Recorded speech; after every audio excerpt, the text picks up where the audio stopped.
Բարի լույսներ, լրիվ բարի լույսներ։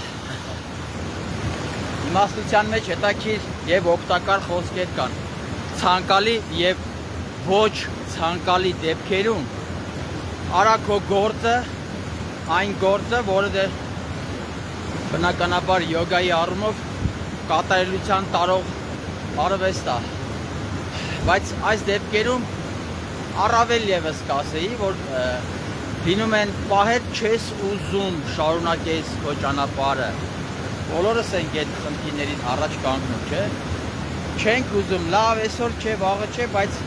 եթե այսօր չէ, վաղը չէ, քո արած գործը նստում է։ Հենց այնպես չի, որ նորից յոգա սուտրաներում ասում է ամեն օրյա անդադար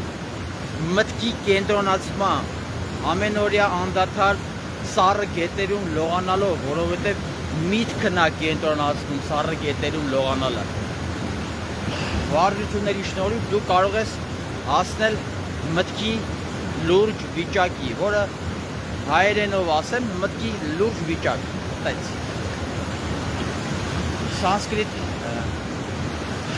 տերմինոլոգիան չեմ ուզում շատ օգտագործել, որովհետև յոգան բոլորի համար է։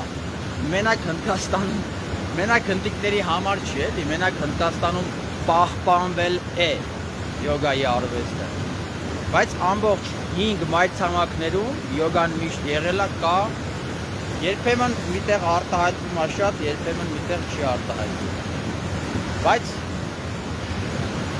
բոլորի համար է, բոլոր գիտակցության դրդող, գիտակից ապրող մարդկանց համար է։ Դե լինենք ամեն ինչը գիտակից ձևով արող։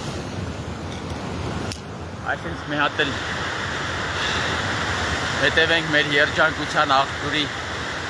Երբեմն ասենց նայում եմ ու հիացմունք եմ ապրում, ասում եմ ինչ հրաշք է, էլի ասենց միշտ գալիս է։ Այ գետի նման, ջրի նման պետք է լինի մարդ, որ միշտ հոսի առաջ։ Դե լավ եղեք։